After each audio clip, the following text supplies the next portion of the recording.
Jai Sadguru ki Jai, Srimad Bhagavatam ki Jai, so bless some of the devotees, so bless some of the devotees, so bless some of the devotees, so bless the shield of the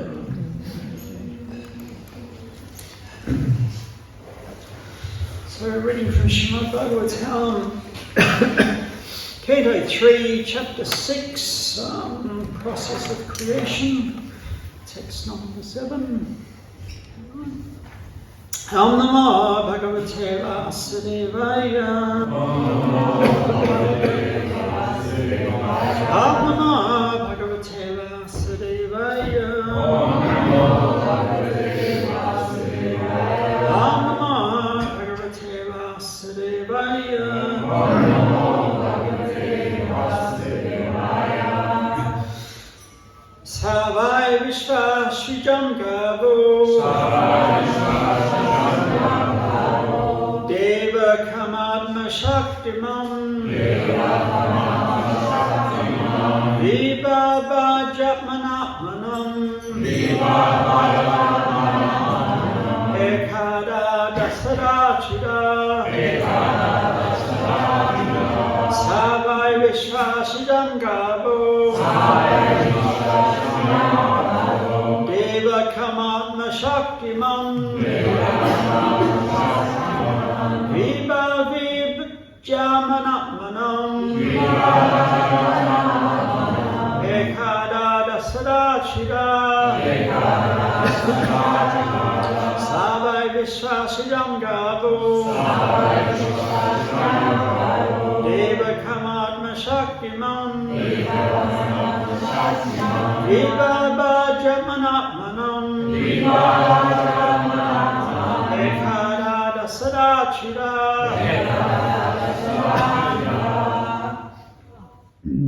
Word for word. Saha. That. Vai. Certainly. Vishvashijam. Of the gigantic Virat form. Garbha. Total energy. Deva. Living energy. Karma. Activity of life. Atma. Self. Shaktiman. Full with potencies. Vibha Bhaja. Divided. Atmana. By himself. Atmanam. Himself. Ekada. In oneness. Dasada. In 10. Trida. And in 3. Translation purport is Angrisesi Bhaktivedanta Swami Srila Prabhupada Gita. So of course this is Maitreya speaking to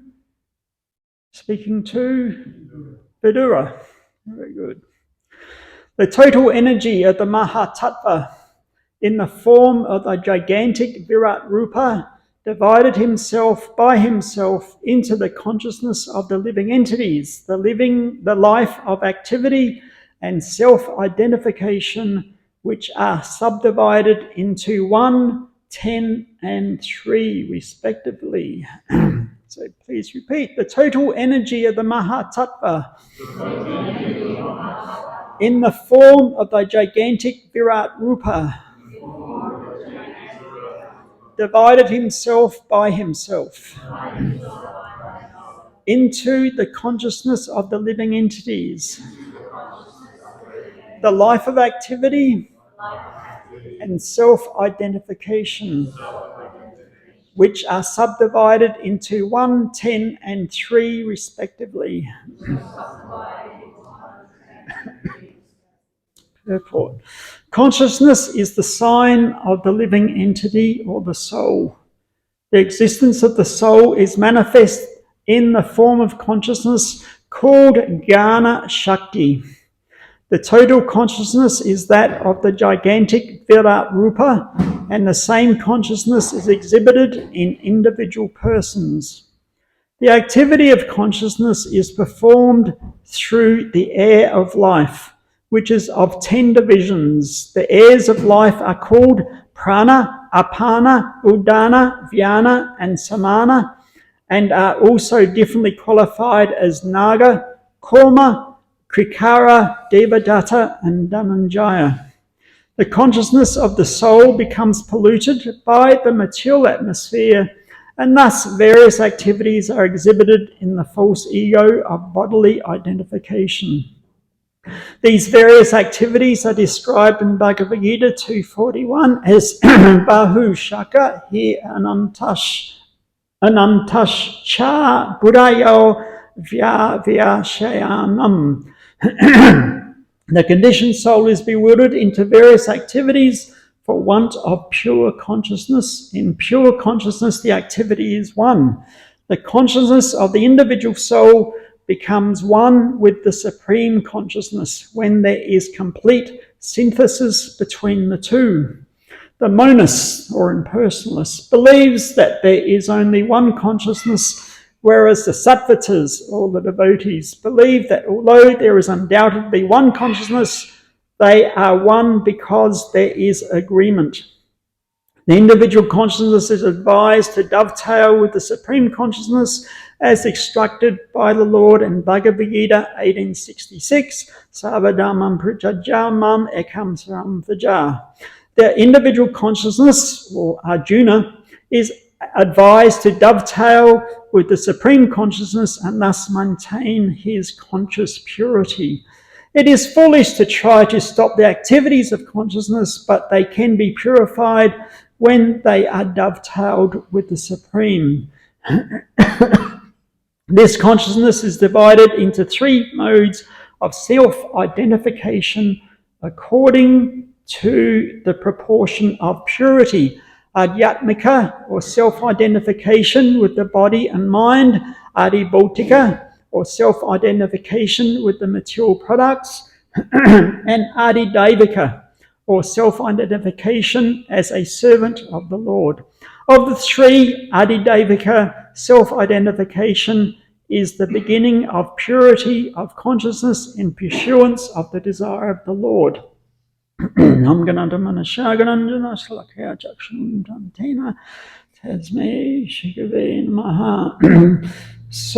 we're hearing about the creation of the universe, and obviously it's very, very technical.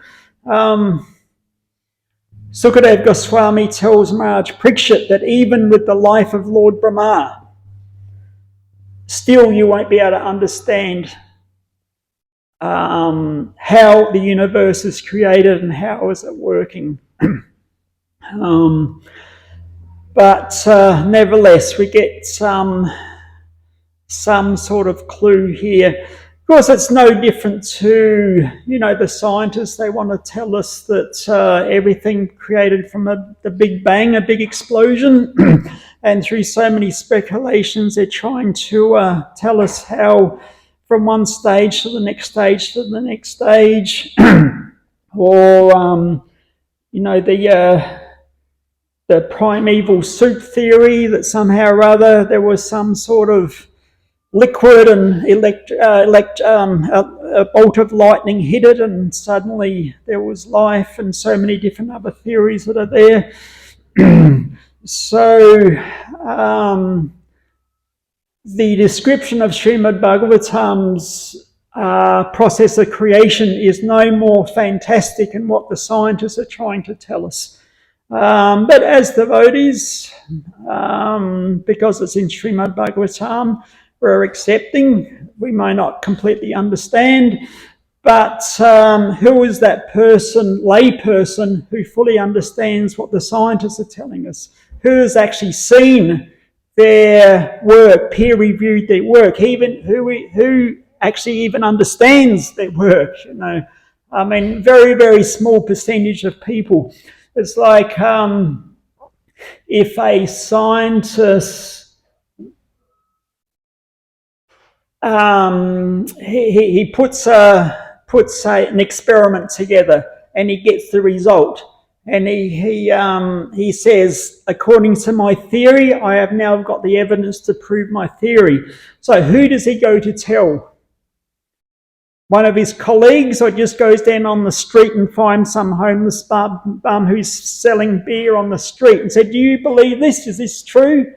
I mean, who's he going to tell? He's going to tell one of his peers, one of his colleagues, who understands what the principle, is. So simply because the layperson may not understand what's been presented, that in itself it can't be rejected of itself. First, you need to educate yourself a little bit. And of course, Srimad Bhagavatam, it's all about purity of heart and purity of mind. As you become purified, Krishna reveals these things within our heart. So this is the principle of trying to understand Srimad Bhagavatam, that we receive it from higher authority, comes down through the chain of disciplic succession, from one spiritual master to the other, and slowly it's revealed to us as we apply ourselves in devotional service. So in the verse, it mentions that the life of activity, self-identification, are divided into 1, 10, and 3 respectively. So when we're talking about the 1, Prabhupada mentions in the purport that in pure consciousness, activity is 1. The consciousness of the individual soul becomes 1 with the supreme consciousness when there is complete synthesis between the two. So, of course, the impersonalists, they like this sort of talk because, yes, everything is 1. We already knew that.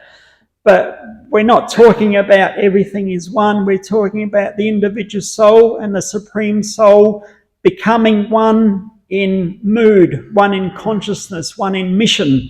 Like the Krishna says, he's the Supreme Personality of Godhead, and the individual soul says, yes, Krishna is the Supreme Personality of Godhead. So therefore there is 1. There is 1 in opinion, 1 in consciousness, but it's not that the jiva, the individual soul, merges into the Supreme Soul, and then there's no duality.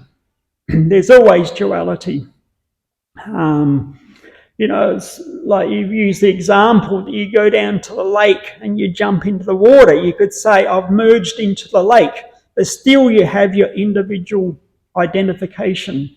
It's not that you become 1 with the lake and you and the lake, there's no difference. No, still your individual personality, but you're within the water of the lake.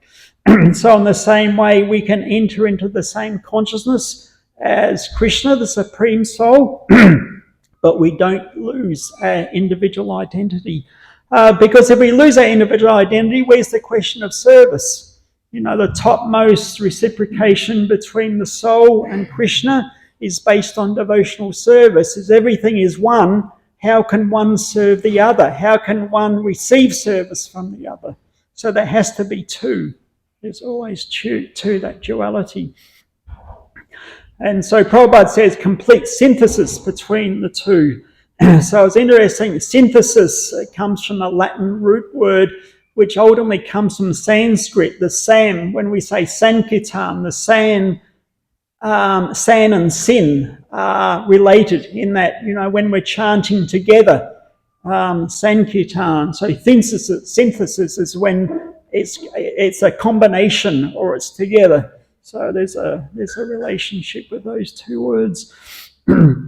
So when we're talking, as the verse says, 1, 10, and 3. So 10, talking about the bodily airs. So anybody who's experiencing yoga may have heard about the different bodily airs.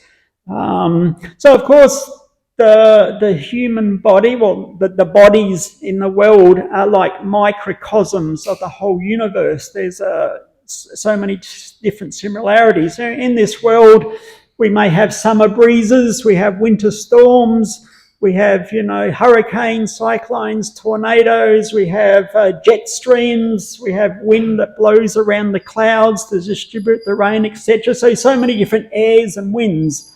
Actually, I was just reading yesterday that in Iceland, it's a very windy country, and they have, in their language, they have 100 different words describing different types of winds. So Eskimos, they have, was it 23 or 20 something different words describing ice. No, so that's their environment. So, they have lots of descriptive words.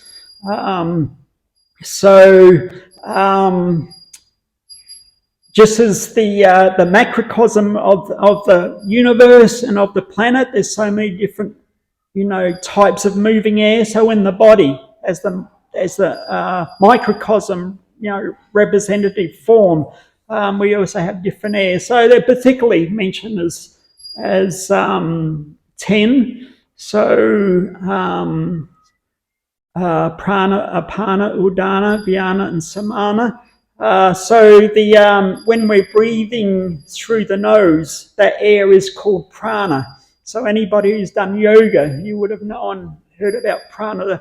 It's recommended particularly that to get the full benefit of that prana, that you're breathing through the nose, the different sensory organs in the nasal passages that are able to absorb that prana, as compared to breathing through the mouth.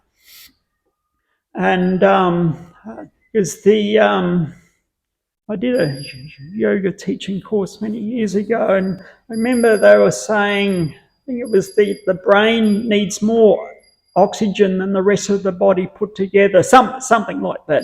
So the main benefit of breathing through the nose, you're getting that benefit there. And it's interesting to note that some people who have a habit of breathing through their mouth, there's been some research, and I mean, without trying to be too discriminating or anything, it seems that their IQ is a little bit lower. That's what the research were anyway. That's what somebody came up with. In other words, the nourishment of the brain isn't there if you're not breathing through the nose. That was the point of the whole research. So when air has been evacuated out of the body, it's known as apana. When we're belching or burping, that's samana. So it's all these different airs within the body that have different functions. When we're breathing the air in and out of our throat, udana, air, if somebody's got hold of our throat and we're suffocating, they're stopping the udana air. And air that moves around the body, that performs all the different functions in the body, vyana air. And there's more subtler as well. 5 air subtler than these. There are facilitates the opening of the eyes and the mouth, known as naga air, increasing the appetite, krikara air. There's contraction, I don't know whether that's muscular contraction, korma air. And when you're yawning, a big yawn, it tends to relax the body a bit. There's devadatta air, and air which helps sustenance, perhaps digestion, dhananjaya. So it's so many different airs performing different functions in the body, just as the same way as we said, throughout the whole planetary system, different airs are performing different functions. So in 15:15, Bhagavad Gita mentions that these airs are generated from the centre of the heart. The essential energy is the superior energy of the Lord, who is seated within the heart, with the soul of the body who acts under the guidance of the Lord. So no, this is Paramatma, super soul, seated within the heart. And it mentions that the complete central force is generated from the heart by the Lord. Basically, he's overseeing every function of the body. There was one interesting story that I was a very new devotee in Sydney, and we had a book stall and prasad stall set up. It was like a sort of yoga, new age type festival thing. It was back in the 80s in Hyde Park, I think it was, in Sydney. And just as I said, I was a very new devotee, but just previous to that, I heard a lecture. One disciple asked Prabhupada, so Prabhupada, if there's a heart transplant, what does Krishna in the heart super soul, what happens to him? And I thought, well, that's an interesting question. So Prabhupada gave a very, very simple answer. He said, super soul, he stands up and they take the heart out, they put a new one in and he sits down. That was it. That was his explanation. So anyway, I was at the bookstall, and this one man come over, and he was from another yoga group. I can't remember what it was. But anyway, he said, I heard that the Hare Krishnas say that Krishna is in the heart. And I said, yeah, that's a super soul, Paramatma. He said, so what happens when there's a heart transplant? That was the question he asked. And it was a simple explanation, but I'm just repeating what the Acharya said. Oh, well, Krishna stands up, they take the heart out, and when they put it back in, he sits down. He just sort of stared at me for a while, and he said, oh, okay, and he walked off. So I thought, well, I'm just repeating Prabhupada. Of course, now, knowing a little bit more, I would have expanded on that by saying that, well, Lord Vishnu, super soul, he's not depending on the heart for his sustenance. He can appear anywhere. He just happens to be residing in the region of the heart, but he's not depending on the heart, so the heart can come and go. There's no inconvenience. So, I would have expanded a little bit more, but I was just happy to be able to give some explanation because I've just heard it from Prabhupada previously. So going on to, so we have 1, we have 10, and now we have 3. It's mentioned in the purport. That's the Adhyatmika, Adhibhautika, and Adhidevika. So generally we hear those 3 words in relation to what? What are these words we use to use? The misery. Miseries, yeah, the 3 kleshas. So the Adhyatmika klesha refers to miseries by the own mind and body. So Adhyatmika, that's the clue, Atmika, referring to one of, diseases, headaches, etc., etc. So Adhibhautika refers to, other living entities. Suffering from other living entities. We get bitten by animals or insects or whatever, attacked by a tiger. And Adhidevika refers to natural disasters. So Deva referring to the demigod. So generally we use these 3 words in relation to what we say 3 kleshas, or the 3 types of miseries. But in this sense,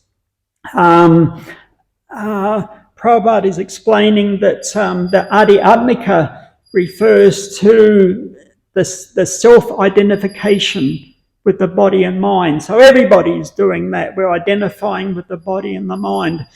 As Prabhupada gives the example, when you're driving a car and somebody crashes into you, immediately you think, somebody's hit me. Of course, they haven't hit you, they've hit the car, but because that identification, that's sort of the language that we use. So in the same way that because we're in this body and we've been in material bodies so many births, we just deeply identify with this body, rather than thinking that I'm the spirit soul in the region of the heart, currently encased in this material body. We're thinking, no, I am this body. So this is the lowest understanding, Adhyatmika, is self-identification of the body and the mind. So a little bit higher than that, Adhibhautika, is identification with the material products. So identification, we're identifying the body and everything related to the body. This is mine, this is mine. If it's not mine now, it'll be mine soon. This sort of mentality, So, identifying with the family and the house and etc., etc. And a little bit above that, Adhidevika, is we're identifying ourselves as servant of the Supreme Person. So, and Prabhupada comments that of the 3 this Adidevika is the beginning of the highest purity of consciousness in pursuance of the desire of the Lord. So once again, we go back to the oneness, that the desire of the Lord is that we become his servant. So when the servant and the master are one in purpose, one in consciousness, then that's the even though there's still two personalities, but still they're one, like that. One in purpose, one in consciousness. So that was just the explanation that Prabhupada is giving, using those words.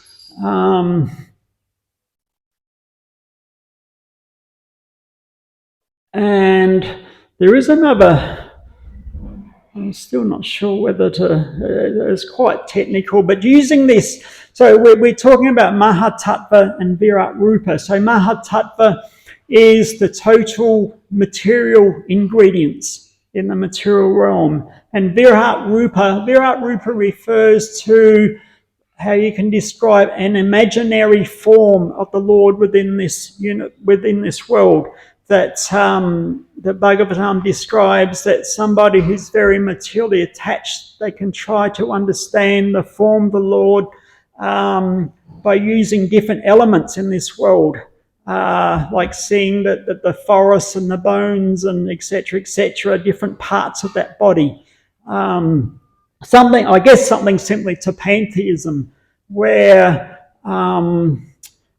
some sort of indigenous tribes, they may worship a big mountain or a big tree or a big river or something like that as something bigger than them, or something sacred like that. There's some sort of essence or understanding that that it's bigger than them, it's more powerful, it's a special potency to that. So in the same way, understanding the Virat Rupa is the same idea, that different elements in the world are part of that supreme, God's body, if you like. So, as I said, it's not an eternal form, it's a temporary form, but it can be useful perhaps for some people trying to understand the greatness of that Supreme Person. So, so you can compare Mahatattva and Virat Rupa with Yogamaya and Mahamaya. So Yogamaya, they're two, and Mahamaya, two energies of Krishna. Yogamaya is like the spiritual energy which covers over his devotees so that they can enjoy their particular relationship or rasa with him. Like, for instance, when Mother Jasoda was told by Krishna's friends when Krishna was a small boy, and I think this is at Brahmananda Ghat in Vrindavan, and Mother Jasoda was told by the other boys that Krishna is eating dirt. And Mother Jasoda asked Krishna to open his mouth and just see whether has he actually been eating dirt. So when he opened up his mouth, Mother Jasoda saw the whole universe in his mouth. And she was thinking, how can this be my son? The whole universe is in his mouth. But Krishna enjoys that parental rust, that my mother has to look after me. And that's what Jasoda likes. This is my young boy, I have to look after him. So, but the conception, Aishvarya conception, that Krishna is the Supreme Person, that's like a lesser understanding as far as spiritual pleasure goes.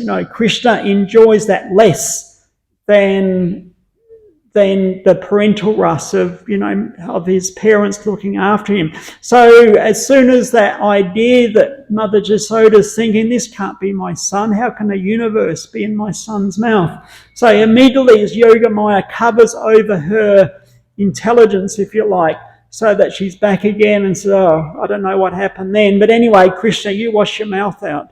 So it keeps that sort of, very pleasurable rasa, parental rasa sort of current. So many different examples like that. As soon as his devotees start thinking that, it's like Devaki and Vasudeva. So Krishna originally appeared to them, and their relationship with Krishna was on this awe and reverence. So, they were bowing down to him, they were offering prayers, you're the Supreme Person, etc. So even though there's prema there's pure love, it's not as developed as Jasoda and Nanda.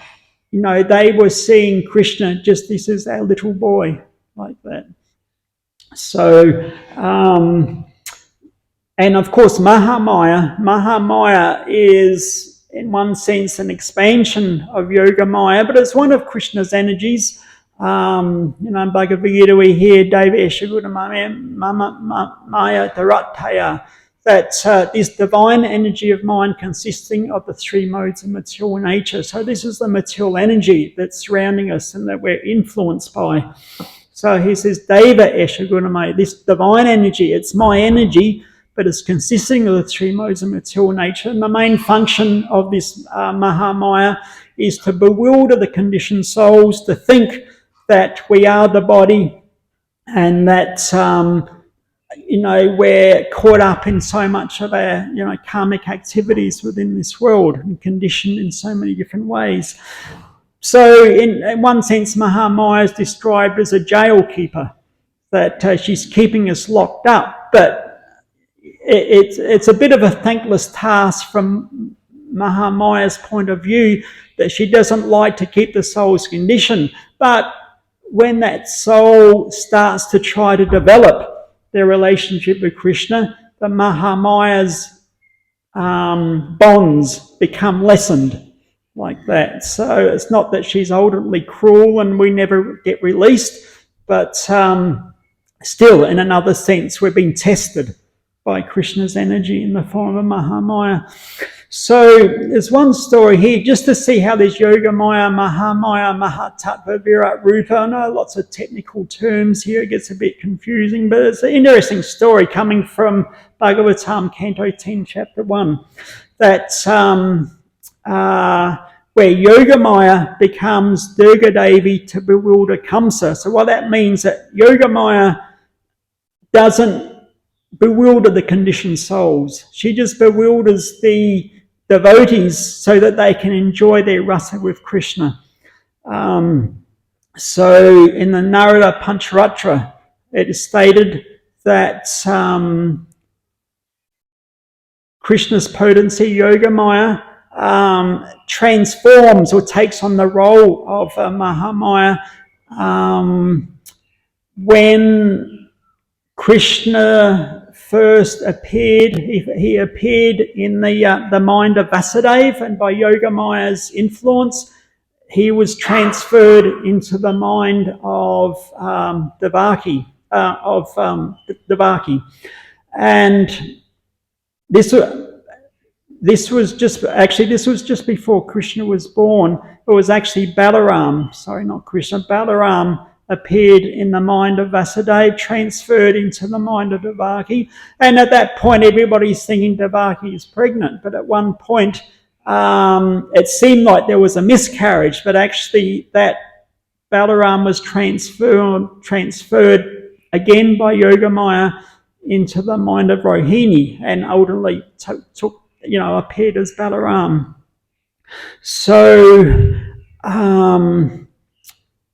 So this is all the working of Yogamaya. She's facilitating all these different pastimes of how Krishna, Balaram, etc., how they're appearing in the world. And when Krishna himself appeared, as I said, Devaki, Vasudeva, they were very worried. He appeared in his four-armed form, majestic form, and worried that if Kamsa sees you, he's going to kill you immediately. You're the eighth child. That was the prophecy. The eighth child would be killing you. So Kamsa, immediately he's going to kill you. So you should appear as a young boy, and so that perhaps Kamsa won't think that you're actually Krishna himself. And so ultimately, by Krishna's arrangement, Krishna inspired Vasudeva to take Krishna from Mathura, where he appeared, and to Nandagram, and so in that way would become the son of Jasoda, and sort of protect under the protection of Jasoda and Nanda, and so out of the view of Kamsa. But at the same time, Jasoda had given birth to a girl, so he took the girl and brought back, because I thought, well, the prophecy is your eighth son. This is a girl. Hopefully, the daughter will be safe from Kamsa's wrath. So actually, that daughter happened to be Yogamaya, but appearing as Mahamaya. It's a little bit complicated, but Prabhupada mentions that Kamsa can have no access to see or touch Yogamaya. As we said, Yogamaya, her main activity is bewildering the devotees so they enjoy their pastimes with Krishna. But Mahamaya is bewildering the conditioned souls, of which Kamsa is one. You know, he's the evil king who wants to kill Krishna. So when he came previously, all the different sons that had appeared, he's thinking, well, the prophecy was the eighth son, but maybe Krishna will appear at anyone. So immediately he was killing the newborn children. And so he was thinking, how can this be? The eighth baby is a girl. But anyway, with his very demoniac mentality, he was trying to kill this daughter. But immediately, as Mahamaya, she flew up and chastised heavily Kamsa for his, very grievous activities of killing the children. So Prabhupada says that the Mahamaya Shakti, or energy, however, is a partial expansion of Yogamaya, who serves to keep unqualified jivas, such as Kamsa, from directly confronting and offending Krishna, and thus she is called the covering potency. In conclusion, bewildering the conditioned souls and liberating the devotees directly through the agency of devotional service of Krishna are both functions belonging to Yogamaya.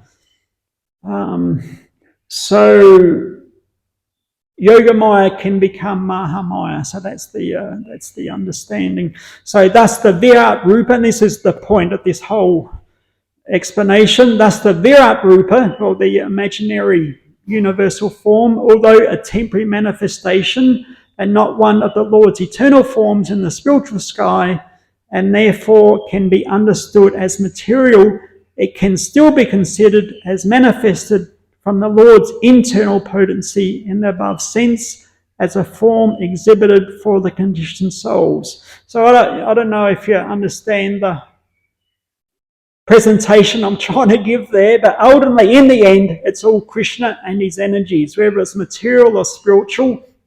Ultimately, Krishna is overseeing how all his energies, and so some play the part of increasing the enjoyment of Krishna and his devotees, and the other energies is covering over the intelligence of the conditioned souls, so that they're bound into the material world, birth after birth, until the point that they start to rekindle their longing for reconnecting with Krishna.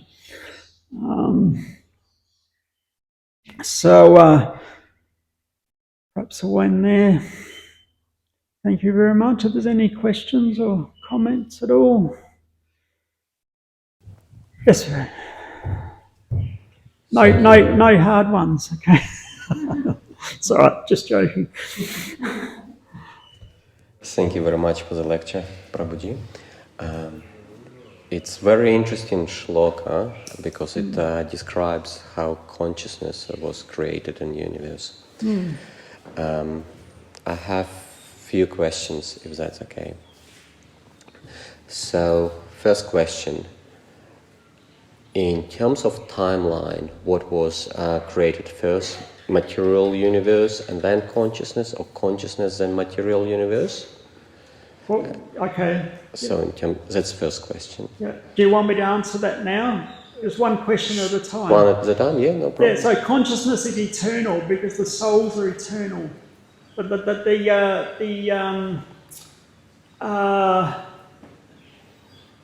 because of the jivas, their eternal spiritual nature, they always have their consciousness. One they created, though. Well, the jivas are not created, they're eternal. Spiritual energy is never created. Okay, just as Krishna is eternal, so the parts and parcels of that same spiritual nature are eternal. And the jivas always have consciousness, so therefore there's no question of creating consciousness. You understand that? No, I don't. This shloka says that, I forgot the name, that being has divided himself into many pieces of consciousness that became consciousness of all living beings. I mean, with our language, we can say that, consciousness came into being, except, maybe there's some sort of just using the words to try to understand the concept. But, when we hear about divide himself by himself, we can talk about Krishna. He expanded as the three Purushas, right? As Maha Vishnu, then Karanadoksha Vishnu, and then Chiradoksha Vishnu. So dividing himself by himself. So that last one, Chiradoksha Vishnu, that's super soul, Paramatma. So he appears within the heart, but dividing himself by himself, but the jiva is always there, originally absorbed in the body of Mahavishnu at the time of creation. They come out into the material world and begin their karmic activities, but the consciousness is never lost. It may be in a dormant position perhaps, but it's not created at a certain point. So is jiva and consciousness are different? No, the jiva has consciousness. Okay. Prabhu, you got a better explanation? Jiva is conscious. Sorry? Jiva is conscious. Is consciousness, okay. So has or is, but the consciousness, because the jiva is eternal, the consciousness is eternal. Without life, there can be no consciousness. Okay, we move on. Okay. So then consciousness and jiva was before material creation. At what process did consciousness come to material world? Okay, so if we're falling down from the spiritual world into the material world, because the jiva is consciousness, when the jiva enters the material world, the consciousness is, part and parcel of the jiva. The jiva is always going to be, whether in the material or spiritual, consciousness, the jiva is going to be conscious. Okay. So, where do we draw the line of consciousness? Is grass conscious? Is crystal has consciousness? Yeah, anything that's alive has consciousness, but what's alive? How do we say the sun is alive, planets alive? No, that's matter. I mean, hearing from Srimad Bhagavatam, we have Surya Dev. He's the sun god. He's the personality pervading the sun planet. But then you have the sun globe, and you have the sun's rays and the light particles. So they're not alive, so to speak, doesn't have consciousness. It's like when you're driving a car, the car is not conscious, but the driver in the car is conscious. So, but you mentioned grass. Living entities have consciousness. There's a jiva there that is conscious, but it's very covered over. Bhagavad Gita gives the example of like a child in the womb is like a jiva in the form of a tree. It's very covered over. There's different analogies given. But if there's no growth, there's going to be no life, therefore no consciousness. Like this microphone, there's no life, there's no consciousness. Yes, the question is more like scientists, for example, they argue a lot of what if there's life on other planets. Okay, maybe, but how do we determine what life is? Because if there would be life on other planets, they would have made out of different DNA material and would be something that we would not perceive as life. Yeah. So, in Krishna consciousness, in Vedas, where is the definition of what consciousness actually is? Yeah, well, consciousness is awareness of the self. Okay, so is the grass aware of itself? In a very, very covered form. You know, it's like a tree, for instance, a tree is growing up and there's a roof above it, for instance. The branch sort of turns around and, you know, adjusts itself so it can keep going up. So there's some sort of element of consciousness there that it doesn't just stop and, you know, that's it. You know, you see that sort of, you know, roots growing down through a mountain and it's all through different, you know, holes in the rocks, etc. There's some sort of consciousness there is directing it. But of course it's not like, you know, human, like the level of consciousness we have as humans. So where is like crystals, for example, have energy? Are they aware of themselves? I've heard that there are some jivas in crystal. I've heard that, but I don't know all the technicalities. But I have heard, because it does expand, it does grow to a certain extent. But I have mentioned that there can be jivas within crystal. Thank you. The 6 symptoms of life. Okay, 6 symptoms of life, we can use that. That's you know, birth, growth, development, production of byproducts, bunying and death. That's said to be the 6 symptoms of life. So that can apply to a lot of different forms of life. But that can also apply to non-living things. Because you see, like we talk about crystals, they grow, yeah, they produce other crystals. But there's the consciousness that they're able to choose, just like you're talking about plants. You know, if you put salt in the ground, the plants won't grow there, they'll grow in another direction because they're responding to that stimulus, whereas a crystal is not going to respond to a stimulus. So there's the ability to make conscious choice, even though it's very limited, it's very, as you're mentioning, it's very covered over. Yeah, so there's always, you know, circumstance. You can see that, you know, what's the word, sort of, the word I'm thinking of? You can have the general understanding of the rule, but sometimes there's things that don't fit in there. But generally speaking, when it comes down to life, means we have conscious awareness of the self. And because the jiva is eternal, consciousness is going to be eternal. Yes, Phil. But something that may help Prabhu to understand, like this concept of time. Time only exists in the material realm. There's no time in the spiritual realm. The spiritual realm is eternally present. There's a sense of time just for the sake of pastime, but there's no actual passing of time. Whereas here in the material world, we only experience past and future. We don't experience present. So everything we're experiencing is here in this material realm. So to understand the spirit realm is a little bit more challenging.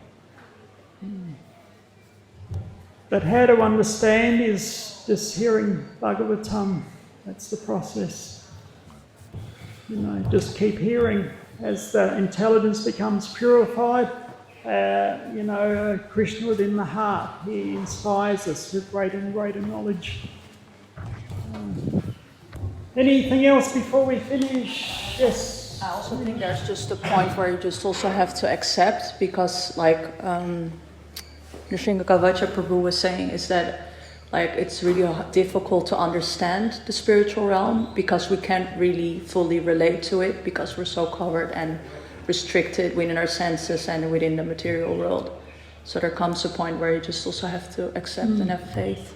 Yeah. So we can, I mean, we're not talking about blind faith, but at least theoretically accept, and as our development increases slowly.